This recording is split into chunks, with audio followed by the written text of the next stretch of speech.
अस्सलाम वालेकुम नाज़रीन, अवां ॾिसो पिया दरिया न्यूज़, आहियां सुभान खोसो। नाज़रीन, बरसात मुतासिर अॼु बि बेयारो मददगार आहिनि। सरकार खे जंहिं अंदाज़ में उन्हनि बरसात मुतासिरनि जी वाहुर करणु घुरिजे आहे,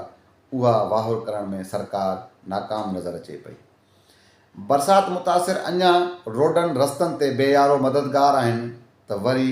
दरियाई जेको सैलाब आहे उन कर खयो आहे। KPK में जेका तबाही थी आहे उन खां पोइ हाणे इहे इम्कान वाज़े थी विया आहिनि त दरियाए सिंध में हाणे दरियाई सैलाब ईंदो।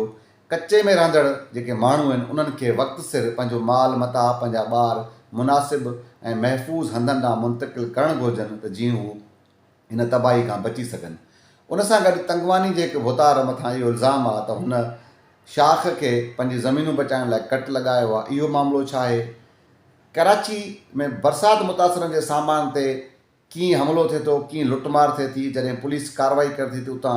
कहिड़ियूं दाहूं अचनि थियूं, इहो रवैयो छा आहे? इन सॼे मामले ते अॼु हिन व्लॉग में गुफ़्तगू कंदासीं। जीअं मां पहिरियों चयो त बरसाति मुतासिर उहे सिंध जा हुजनि, उहे KPK जा हुजनि,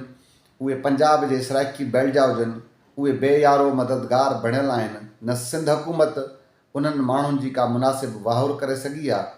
न KPK जे माण्हुनि जी पाकिस्तान तहरीक इंसाफ़ जी सरकार का मुनासिब अंदाज़ में वाहुर करे सघी आहे, न ई पंजाब में चौधरी परवेज़ इलाही जी हुकूमत चऊं या तहरीक इंसाफ़ जी गॾियल हुकूमत चऊं, उहे बि सराइकी बेल्ट जे माण्हुनि जी उन अंदाज़ में वाहुर न करे सघिया आहिनि जंहिं अंदाज़ में वाहुर थियणु घुरिजे। अॼु बि इहे बरसाति मुतासिर बेयारो मददगार बणियल आहिनि। रोडनि रस्तनि ते इहे माण्हू वेहण ते मजबूर आहिनि। अॼु बि हुकूमत इन उमेद, इन आसिरे में आहे त ॿाहिरियां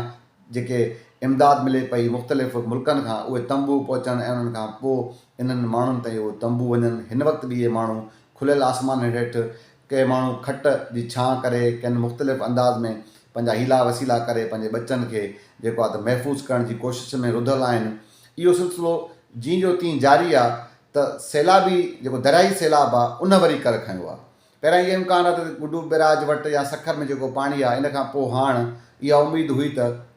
इहो एतिरो ई पाणी रहंदो ऐं एतिरा जेके असांजा बंद आहिनि उहे इन्हनि पाणी दबाव खे बर्दाश्त कंदा। पर KPK में जेका गुज़िरियल ॾींहुं तबाही थी आहे उन खां पोइ हाणे इहे इम्कान वाज़े थी विया आहिनि त जेके दरियाई वहिकरा आहिनि उन्हनि में इज़ाफ़ो थींदो ऐं कचे अंदरि सिंध गुड्डू बैराज खां अॻिते, गुड्डू बैराज खां पोइ वारे पासे जेके बि कचनि में माण्हू जेके रहंदड़ आहिनि उन्हनि खे घुरिजे त हू हाणे उन्हनि वटि वक़्तु सिर उन्हनि खे सियाण जो चवण ॾाह बि ॾाहनि खे मिलंदो आहे, उन्हनि खे ॾाह मिलियो आहे त पाणी अचे पियो। तंहिं करे हाणे कंहिं शइ जो इंतज़ारु हू न कनि ऐं महफ़ूज़ हंधनि ॾांहुं पंहिंजो माल मता, पंहिंजा ॿार बच्चा महफ़ूज़ हंधनि ॾांहुं मुंतक़िल कनि त जीअं जेका ॾुखियाई आहे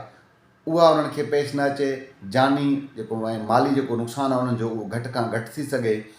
दरिया ज़ाहिरी ॻाल्हि आहे, दरिया जे अंदरि जेके माण्हू मौजूदु आहिनि, दरिया में पाणी ईंदो ऐं उन्हनि खे महफ़ूज़ हंधनि ॾांहुं मुंतक़िल थियणु घुरिजे। उन सां गॾु सिंध हुकूमत खे बि इहो वक़्तु आहे, मां गुज़िरियल ॾींहुं बि व्लॉग में ज़िक्र कयो त सिंध हुकूमत वक़्तु हाणे टाइम आहे त गुड्डू बैराज खां वठी करे सखर बैराज ऐं कोटड़ी ताईं जिथे जिथे उन्हनि ज़रूरत महसूसु कनि था त बंदनि जी हालति ठीकु न आहे त हाणे वक़्तु सिर उन बंदनि जी मरमत बि कराए वठनि। अगरि मरमत थियल उनजी अगरि हू मुतमिन आहिनि त पोइ बि हिकिड़ी नज़रसानी जो जेको आहे त इरिगेशन खातो ॾिसी वठे। ईअं न थिए जॾहिं पाणी चढ़ी अचे ऐं पोइ वरी जेका रहियल सहियल सिंध आहे उहा ॿुॾी वञे। हीअ त हो दरियाई वहिकरनि जो ऐं जेको मां जीअं ज़िक्र कयो सैलाब मुतासिरनि जो। उन सां गॾु हाणे हीअ जेके कुदरती जेके आफ़तूं अचनि थियूं इहे त कुदरत तरफ़ां आहिनि, को इंसानु, को हुकूमत, को सरकार कुझु बि नथी करे। पर जेका असांजा रवैया आहिनि उहे इंतिहाई ॾुखईंदड़ आहिनि, उहे इंतिहाई दर्दनाक आहिनि। हाणे तंगवानी मां हिकिड़ी वीडियो जेको आहे त सोशल मीडिया ते वायरल थियल आहे जंहिंमें ॻोठाणा इहो इल्ज़ाम लॻाइनि था त अॻूणो जेको तालके नाज़िम आहे अशरफ ख़ान बेजारानी साहिबु उन शाख खे कट लॻायो आहे। हिकु तरफ़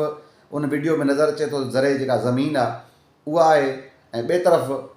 खोड़ मुफ़ासिले खां, हिकिड़े मुफ़ासिले खां पोइ हिकिड़ो ॻोठ ऐं घर नज़र अचनि था। त उन्हनि जो इहो इल्ज़ाम आहे, जेको उन वीडियो में जेको ॻाल्हाए थो शख़्स, उनजो इहो इल्ज़ाम आहे त अशरफ ख़ान ऐं PP हुकूमत जे भोतारनि जेको आहे त नाहक कयो आहे, कट लॻायो आहे, जंहिं सबबु असांजो हीउ जेको ॻोठ आहे इहो ॿुॾी वेंदो ऐं जेका हेॾां जेका ज़मीन आहे इहा बचाइण जे लाइ इहो कट लॻायो वियो आहे।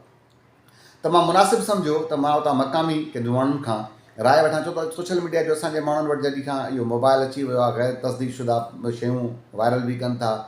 पंहिंजी दुश्मनियूं पाइण लाइ बि जेके माण्हू मुख़्तलिफ़ एंगल में ॻाल्हियूं कनि था। त मां मक़ामी कुझु साफ़ी दोस्तनि सां गुफ़्तगू कई जंहिंमें इहो ॿुधायो वियो त शहर खे बचाइण जे लाइ जेका इन पासे जंहिंजी ज़मीन आहे जंहिं ज़मीन में इहो पाणी वञे पियो उन ज़मीन छो जो उहा गैराबाद ज़मीन आहे उन में का आबादी न हुई उन ज़मीन जे मालिक जी रज़ामंदी सां इहो कट लॻायो वियो आहे ऐं उनखां पोइ वरी इहो रेलवे ट्रैक आहे जेको घर नज़र अचनि था इन्हनि घरनि ॾे इहो पाणी न वेंदो उन्हनि दोस्तनि मक़ामी दोस्तनि जो इहो चवणो हो त उन्हनि घरनि ॾे इहो पाणी न वेंदो इहो पाणी अॻिते वञी करे हिकिड़ी ॿी शाख आहे उन ते वञी लॻंदो तंहिंजे करे इन ज़मीन जे मालिक जी रज़ामंदी सां ऐं जेके माण्हू वावेला कनि था जेको इल्ज़ाम लॻाइनि था उहो सियासी बुनियादुनि ते इल्ज़ाम लॻाइनि था असांजे माण्हुनि खे घुरिजे अगरि त ईअं ज़्यादती हुजे आहे ऐं वाक़ई रियल अगरि उन्हनि जे घर मुतासिर थियनि हा और थियनि हा त भुतार खे बि ईअं न करणु घुरिजे पर जीअं मां पहिरियों ज़िक्र कयो त मां हुते मक़ामी दोस्तनि खां पुछियो आहे उन्हनि जो इहो चवणु आहे त ईअं न आहे इहे घर बि मुतासिर न थींदा ऐं इन घर जी जंहिं पासे खां कट लॻल आहे उन ज़मीन जे मालिक जी इहा ज़िमेवारी आहे इहो मामिलो त हिते ई अगरि ईअं किथे कंहिं कयो बि आहे त न करणु घुरिजे छो ॾुखियो वक़्तु आहे पंहिंजे ओड़े पाड़े वारनि जो ख़्यालु करणु घुरिजे अगरि को ग़रीब आहे ताक़तवर न आहे त उनजो बि ख़्यालु करणु घुरिजे इहे ज़मीनूं ॿीहर आबाद थींदियूं पर जिन माण्हुनि जा घर आहिनि घर ठाहिणु तमामु ॾुखियो अमल आहे तंहिंजे करे कंहिंखे बि न करणु घुरिजे हिकु इंतिहाई जी मां पहिरियों चयो त जेके इहे अज़ाब अचनि था इहे असां सभिनि जे गुनाहनि जो नतीजो आहे ऐं न थियणु घुरिजनि अहिड़ा अज़ाब अचनि खां पोइ असांखे सिखणु घुरिजे पर असांजा माण्हू अञा ताईं इन्हनि अज़ाबनि खे भोगण बावजूद बि सिखनि कोन था असांजो सीनियर सहाफ़ी आहे उन हिकिड़ी वीडियो शेयर कई मां उहा ॾिसां पियो उन में बरसाति मुतासिर जे लाइ कराची जो को सरहंदी वारो माण्हू आहे जेके 2-3 डाला भरे करे खणी आयो आहे त भई बरसाति मुतासिरनि में सामान विराईंदुसि उते नाम निहाद हिकिड़ा उहे मुतासिर आहिनि जेके हथु साम्हूं करे न घुरण खे ऐब सम्झंदा आहिनि नथा अचनि रस्तनि ते उहे शर्म सबबु ऐं करे उन्हनि घुरियो न आहे तंहिंजे करे उहे कुंडाए था कंहिं न कंहिं कुंड पासे में वेठा आहिनि ऐं कुझु वरी फोरू टाइप जा माण्हू जेके बरसाति मुतासिरनि जो रूप अख़्तियार करे मैदान ते लही पिया आहिनि ऐं असल जेके हक़दार आहिनि उन्हनि जी रस्ता रोक कराइनि पिया ज़ाहिरी ॻाल्हि आहे जेको माण्हू शयूं खणी ईंदो सामान विराइण जी ख़्वाहिश जो इज़हार कंदो अगरि उहो ईअं ज़लीलो ख़्वार थींदो त उहो चवंदो भई अहिड़ी जेको आहे चङाई कंहिं कम जी न आहे जेको इहा चङाई कंहिं ख़्वारी वठां उन वीडियो में इहो नज़र अचे थो हू माण्हू गाॾी में वेठो आहे उनखे तंग कनि था ऐं उते कुझु 1-2 हटा कटा बीठा आहिनि ऐं उते 2-3 छोकिरनि सां गॾु बरुचकी उनखे चए थो त वठो हिमत कयो लाहे वठो ऐं पोइ बसि उहो चंबड़ी था वञनि उन्हनि मज़दाउनि खे ज़बरदस्ती सामान लाहिण ऐं शुरू था थी वञनि उते पुलिस वारा जॾहिं कार्रवाई कनि था त उते वरी इहा दाह कूक शुरू थी वञे उहो फुल जीअं ट्रेंड हुजे माण्हू हिकिड़ो फ्राडी टाइप माण्हू ट्रेंड माण्हू हुजे उहो वरी रड़ियूं थो करे थिए ज़ुल्म ॾिसो हिकार ॾिसो असां ज़ुल्म आहे असां बुख था मरूं ऐं पुलिस सां गॾु लठियूं थी हणे ईअं थी करे हूअं थी करे पुलिस सां लठियूं हयूं बि न हुयूं पर अहिड़े माना ॻाल्हि करण जो मक़सदु इहो आहे त हिकिड़ा रियल बरसाति मुतासिर जेके हथु नथा साम्हूं करे सघनि कंहिं घुरी नथा सघनि ऐं अहिड़ा माण्हू इन फोरू टाइप जा माण्हू इहे धंधोड़ी माण्हू जेके मैदान ते लही पिया आहिनि ऐं लही करे जेके माण्हू कंहिंजी मदद करणु चाहिनि था उन्हनि जी के दिलि शिकस्ता करण जी कोशिशि कनि था त अहिड़नि माण्हुनि खे हिननि ख़ुदा जे अज़ाबनि खां सिखणु घुरिजे ऐं ख़ासि तौर ते इंतिज़ामिया खे बि अहिड़नि माण्हुनि जी निशानदेही अगरि थिए थी त उन्हनि ख़िलाफ़ु कार्रवाई थिए त जीअं घटि में घटि जेको माण्हू जेको आहे त ख़ुदा जी राह में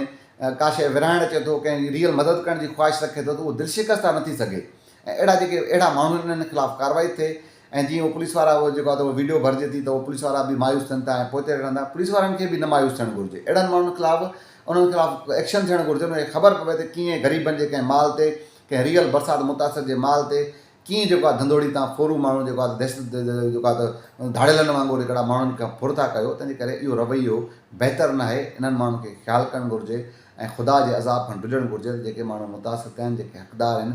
रियल जेको सामान आहे उहो उन्हनि ताईं वञे त इहो बहितरु रहंदो बजाए इहो जेके धंधोड़ी टाइप जा माण्हू आहिनि इन्हनि जो ख़ुदा कंहिं बि सूरत में इन्हनि माण्हुनि जी पूरत न थींदी तंहिंजे करे इहे अगरि हाणे नथी थियनि त अॻिते बि इन्हनि ग़रीबनि जे इन्हनि मुतासिरनि जे माल ते इन्हनि जी पूरत न थींदी तंहिंजे करे इन्हनि माण्हुनि खे ख़्यालु करणु घुरिजे ऐं जेको आहे त इन्हनि ग़रीबनि जो जेको रियल हक़दार आहे इहो ख़्यालु कनि उनखे लुटमार वारो सिलसिलो न कनि त जीअं इहो रियल जेके हक़दार आहिनि उन्हनि ताईं इहो सामान पहुची सघे अॼु हिन प्रोग्राम ॾींहुं सुभाणे वरी कंहिं ॿिए मामले ते मुलाक़ात थींदी अलाह भाई।